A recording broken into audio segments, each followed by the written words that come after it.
Hey guys! Welcome to my channel. Product review na naman tayo. Usong-uso ngayon ang gumamit ng mga vitamin C serum. Pero ano ba talaga ang effects ng vitamin C serum? At kung okay ba talaga siya para sa mga katulad kong acne prone ng skin? So ngayon, mayroon akong bagong discovery guys na gusto kong i-share sa inyo. So ito ang Nacific Fresh Herb Origin Serum na vitamin C. Ito galing mismo sa South Korea. Nagamit ko na siya. Hindi ko to first time gamitin sa video na to. Meron kasi akong mga nagamit before na mga vitamin C na ang hapdi sa mukha, yung mainit, minsan sobrang lagkit, tapos yung medyo may stingy factor. Ito, nung sinubukan ko siya, wala akong na-feel. Tapos, yung amoy niya, hindi siya amoy gamot, amoy talaga siyang concentrate ng vitamin C. Parang nga siyang juice, ganyan yung amoy niya. So, ito ang skin condition ko ngayon. Wala naman akong malalang acne break tulad nung dati. Pero yung balat ko kasi sobrang oily, tapos meron akong mga wrinkles, meron din akong mga open pores, tapos parang uneven, tsaka medyo dull yung complexion ng skin ko.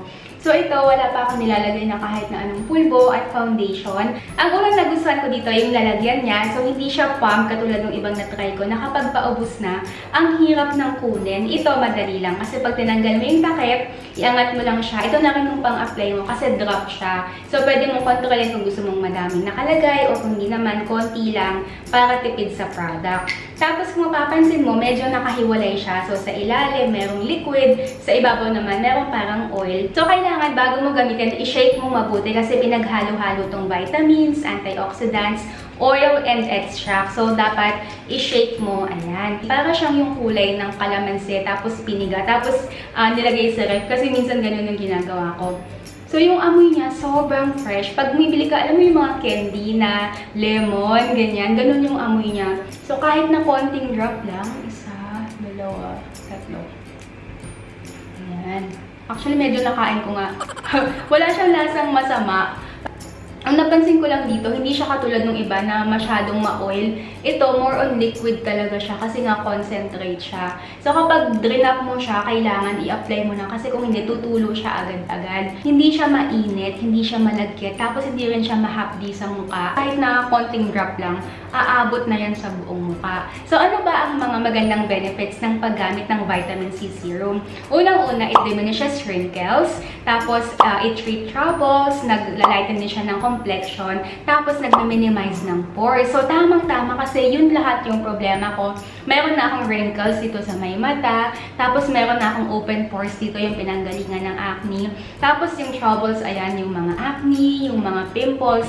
So, ito sa kaliwa yung ginamit ko, itong Nacific Fresh Herb Origin Serum. Ngayon naman, para meron tayong comparison, gagamit ako ng brand X na vitamin C. Ito, medyo mas mahal siya, tapos mas konti. Itong Nacific Fresh Herb Origin Serum, 50 ml siya. Ito naman yung brand X, 35 ml lang. Sobrang liit, di ba? Pero alam nyo ba na mas mura pa tong Nacific Fresh Herb? Para lang ma-compare natin, gagamitin ko tong brand X. Ito kasi yung dati kong na-try. Kapag nilagay mo to sa mukha mo, mainit. Ayan, sobrang init talaga. Kahit sa kamay ko, mainit din siya. Tapos masyadong oil, masyadong malagkit. So, yun yung napansin ko kay brand X. Ito naman sa Nacific na Fresh Herb Origin Serum. Ang pinaka nagustuhan ko talaga, yun nga, ang light lang niya. Tapos, kagabi, ginamit ko to. Ang maganda, pagising ko kaninang umaga, parang nag-glow yung mukha ko. Tapos parang na-minimize niya yung pagiging dull. Alam mo yung dullness kasi parang kapag stressed ka or puyat ka, ganun yung lumalabas sa mukha mo. Yung ang dark, yung pag sinasabi nila na parang ang dark ng aura, ganun siya yung complexion yon. So ito, pagising ko kaninang umaga, ang ganda kasi parang nag-glow, tapos nag-brighten, tapos parang napansin ko, nag-minimize yung mga pores. So, hindi siya malagkit katulad ng iba. So pwede mo siyang gamitin kahit bago ka mag-makeup, bago ka mag-foundation. Hintayin mo lang siyang matuyo para ma-absorb muna ng skin mo. Para pumantay lang, nalagyan ko din itong Fresh Herb yung kabilang mukha ko. Natanggal ko na dito yung brand X. So, yan, konting drop lang. Kailangan i-apply mo lang agad kasi nga, tumutulo siya. Yun lang yung hindi ko nagustuhan. Pero bukod doon, sobrang ganda niya.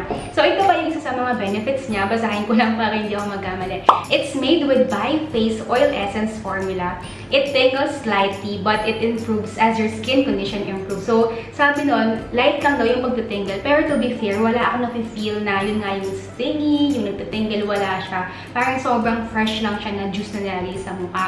Best of all, it's made without synthetic preservatives, so it won't irritate the skin. So, tamang-tama guys, para sa mga katulad ko na gustong mag-vitamin C, pero takot na ma-irritate yung mukha. Ito, saktong-sakto siya. So, kapag nilalagay ako ng mga vitamin C, kino-concentrate ko lang sa may eye area. Kasi dito yung may problem ko, dito yung may pores, dito ako madalas magka-acne, tapos yung wrinkles dito din. So, nalagyan ko na yung buong mukha ko ng Nacific Fresh Herb Origin Serum. So, ito guys, hindi na siya binabanlawan. So, bababad lang siya. Kung gusto mong ma-maximize yung result ng vitamin C, mas maganda gamitin siya sa gabi. So, maghilamos ka muna, tapos i-apply mo siya, tapos matulog ka na. Pagising mo kinabukasan, mapapansin mo na yung mga benefits niya sa wrinkles, sa pores, sa dullness, at saka sa mga troubled area mo like yung mga acne, yung pimples, yung mga scars. Sobrang ganda. So, yan ang effect ng vitamin C na gawa ng Nacific Fresh Herb Origin Serum. Ito pala guys, it uses advanced technology tapos meron din siyang aloe vera to help moisturize your skin. So ngayon, nalaman na natin ang effects ng vitamin C sa mukha at alam na natin na okay din siya para sa mga tulad na acne-prone ng skin. Available siya sa cocosmarket.com, KOCOSmarket.com. Galing mismo to sa South Korea. Nagulat nga ako guys nung in-order ko to kasi kaka-order ko pa lang tapos mga 2 araw dumating na agad. So ang ginawa ko, chinek ko yung box. So ito mismo yung box niya. Medyo nalukot ko na. Galing siya sa Gumcheongu, Seoul, South Korea. So, galing pala talaga sa Korea. Sobrang bilis. Kasi yung pala sa cocosmarket.com, so they are ready to ship within 1 to 2 business days kapag Metro Manila. Tapos kapag sa province ka naman sa Philippines, aabot ng 2 to 4 business days lang. Sobrang bilis. So, hindi mo na kailangan maghintay ng matagal. Hindi mo rin kailangan pumunta sa post office kasi ito dineliver na mismo sa bahay namin.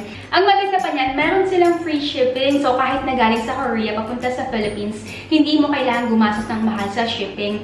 Tapos guys, yung mga payment methods naman nila, pwedeng cash on delivery, credit card, PayPal, at bank transfer. So yan ang aking review ng Nacific Fresh Herb Origin Serum. For more information about this product, check out cocosmarket.com. Yung link nasa description box. Tapos kung meron kang tanong, comment ka lang sa video na to para masagot ko. Kung first time mo lang ako napanood, subscribe to my channel and follow me on Instagram and Facebook. Search mo lang at Real Asian Beauty. So thank you for watching. See you next time. Bye-bye!